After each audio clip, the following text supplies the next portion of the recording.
Matrix নির্ণয় থেকে আরো একটা ক্লাসে তোমাদের স্বাগতম। দেখো এখানে পি সমান এত হলে তোমাকে বলছে F of x equal x square minus three x হলে এফ অফ পি নির্ণয় করো। তো এই জাতীয় ম্যাথ কিন্তু ম্যাট্রিক্সের খ নাম্বারে চলে আসে। তো তোমাদেরকে অবশ্যই মনোযোগ সহকারে ক্লাসটা করতে হবে। যদি মনোযোগ সহকারে ক্লাস করো ইনশাআল্লাহ তোমরা এই জাতীয় ম্যাথগুলা আরামসে করতে পারবা। তো ফার্স্টে কথা হচ্ছে ভাই এখানে পি দেওয়া আছে আর এখানে এক্স দেওয়া আছে। তো আমাদের যেটা করতে হবে এই এক্স এর স্থানে পি এর মানটা বসায় আর কি। এই যে দেওয়া আছে F of x equal to এটা, সুতরাং আমরা এখানে এফ অফ পি বের করব। আর আমাদের তো এফ অফ পি বের করতে বলছে তাই না? তো এখানে পি বের করলে পি বসাইলে এখানে এক্স এর স্থানে পি স্কোয়ার বসবে, মাইনাস থ্রি ইন্টু এক্স এর স্থানে পি বসবে। মানে জাস্ট এক্স এর স্থানে তুমি পি বসায় দিবা, সহজ একদম কথাটা। তো এখন আমাদের যেটা করতে হবে, এখন এই যে পি স্কোয়ারটা নির্ণয় করতে হবে, কারণ এখানে তো আমাদের পি স্কোয়ারের মান দেওয়া নাই। তো আমরা এখানে পি স্কোয়ার মানে কি লিখতে পারি? পি ইন্টু পি লিখতে পারি, তাই না? ওকে, এবার আমরা কি করব? এখানে পি এর মান একবার লিখবো, আবার এখানে পি এর মান লিখবো। যেহেতু পি পি লিখছি আমি দুইটা, তো দুই জায়গাতে পি এর মানটা লিখবা, লিখে তুমি ম্যাট্রিক্সের গুণ করবা। এখন কথা হচ্ছে আমি তোমাদের কিন্তু অলরেডি গুণ শিখাইছি নাকি? নাকি শিখো নাই বলো? তো আমরা গুণটা শুরু করে দিই, বুঝছো? দেখো কিভাবে গুণ করবা। এই যে ওয়ান দ্বারা তুমি হচ্ছে পুরোপুরি এখানে প্রত্যেকটারে গুণ করবা। মানে এই একটা ওয়ান দ্বারা তুমি এই সারিরে গুণ করবা, এই ওয়ান দ্বারা তুমি মানে এক নাম্বার কলামের এক নাম্বার যে ওয়ান আছে বা এক নাম্বার যে সংখ্যা আছে সেই সংখ্যা দ্বারা এক নাম্বার কলামে গুণ করবা। দুই নাম্বার সংখ্যাটা দ্বারা দুই নাম্বার কলামে গুণ করবা, তিন নাম্বার সংখ্যাটা দ্বারা তিন নাম্বার কলামে গুণ করবা। চলো আমি গুণ করে দেখাচ্ছি। ওয়ান দ্বারা যদি আমরা গুণ করি ভাইয়া ওয়ানই হবে, তাই না? তারপরে যদি আবার আমরা এখানে ওয়ান দ্বারা গুণ করি তাহলে ওয়ানই হবে। আবার যদি আমরা এই ওয়ান দ্বারা গুণ করি তাহলে ওয়ানই হবে। মানে ওয়ান দ্বারা গুণ করলে কোনো মানের চেঞ্জ হচ্ছে না। তারপরে এখানে কি হয় জানো? সূত্রের কিন্তু একটা প্লাস হয়, বুঝছো ব্যাপারটা? এখানে কিন্তু সূত্রের একটা প্লাস হয়। তো আমরা আসলে প্লাস মাইনাসটা পরে বুঝি, আগে ফার্স্টে গুণ করবো। এবার এই ওয়ান দ্বারা তুমি গুণ করো, ওয়ান দ্বারা যদি ফাইভ রে গুণ করো, ফাইভ ওকে ফাইভ, তার মানে এখানে তুমি কি লিখবা? প্লাস ফাইভই লিখবা। এখানে সূত্রে একটা মনে মনে প্লাস আছে, সেটা বুঝো। এবার দেখো ওয়ান দ্বারা যদি আমি ওয়ান রে গুণ করি এই ওয়ানটারে, তাহলে প্লাসে মাইনাসে মাইনাস হবে। তাহলে এখানে প্লাস ছিল আর ওয়ান এর সাথে ওয়ান গুণ করলে কিন্তু মাইনাস ওয়ান হচ্ছে। তো মাইনাস ওয়ান আর এখানে সূত্রের প্লাস, তাহলে প্লাসে মাইনাসে মাইনাস, ওয়ান দ্বারা ওয়ান রে গুণ করলে ওয়ানই হবে। তারপরে আবার তুমি ওয়ান দ্বারা টু রে গুণ করো। এবার দেখো দুইটা প্লাসে প্লাসে প্লাস, তাহলে এখানে জাস্ট প্লাসই দিবা, টু অকে টু। আশা করি তুমি এইটুকু একদম ভালো করে বুঝতে পারছো। এবার তুমি এই যে লাস্টের ওয়ান দ্বারা লাস্টের কলমে গুণ করবা। তো থ্রি দ্বারা থ্রি রে গুণ করলে প্লাসে প্লাসে, এখানে প্লাস হচ্ছে, থ্রির সাথে ওয়ান গুণ করলে থ্রি হবে, থ্রির সাথে সিক্স গুণ করলে প্লাসে প্লাসে প্লাস, এর সামনে প্লাস এর সামনে প্লাস, সিক্স হবে। এবং দেখো প্লাস মাইনাসে মাইনাস, প্লাস মাইনাসে মাইনাস, এখানে তোমার ফাইভ অকে ফাইভ হবে। তো এইটা কি তোমরা বুঝতে পারছো? এইটুকু যে আমি করলাম, একটা স্টেপ হয়ে গেল। এরপর তুমি যেটা করবে দুই নাম্বার স্টেপটা বুঝছো। দুই নাম্বার স্টেপটা কে আছে ভাইয়া?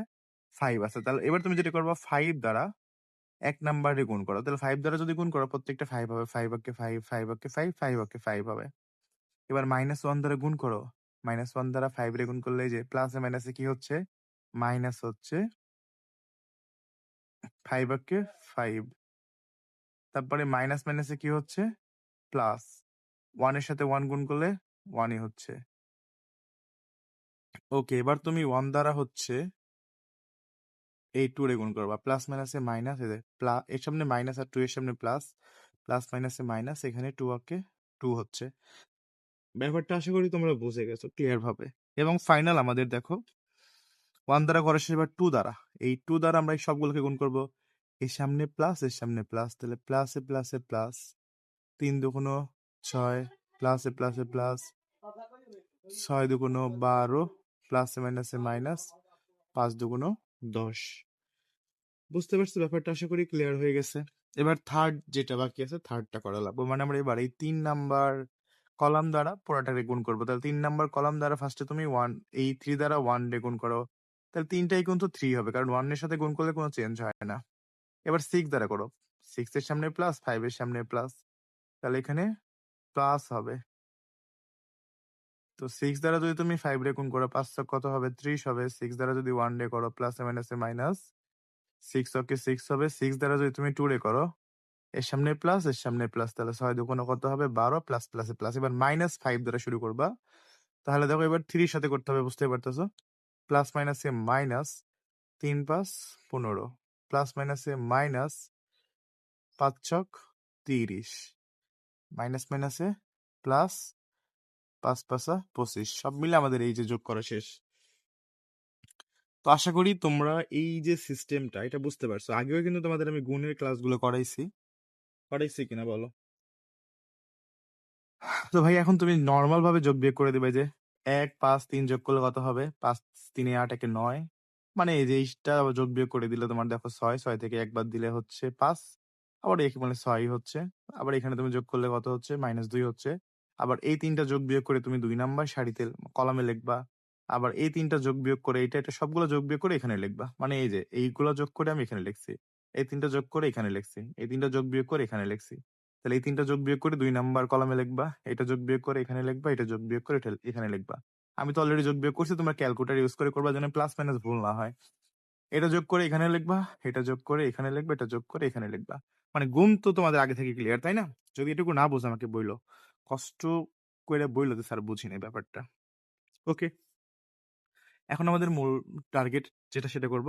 এখন দেখো f অফ p সমান আমরা যেটা পাইছি p স্কয়ার মাইনাস 3b। তো p স্কয়ারের মান তো আমরা এখানে পাইলাম, লিখে দিলাম যে মানটা পাইছি ওই মানটা -3 ইনটু p এর যে মানটা দিয়েছে সেই মান বসাইলাম। তারপরে এখানে তুমি এটা লেখো 3 দ্বারা প্রত্যেকটাকে গুণ করতে হবে। এই যে প্রত্যেকটা গুণ করে দিলাম, 3 দ্বারা 3 হয়ে যায় ৩ ৫ ১৫, ৩ মানে তুমি জাস্ট গুণ করে দিবা নরমাল হিসাবে। ৩ দ্বারা সবগুলোকে গুণ করবা।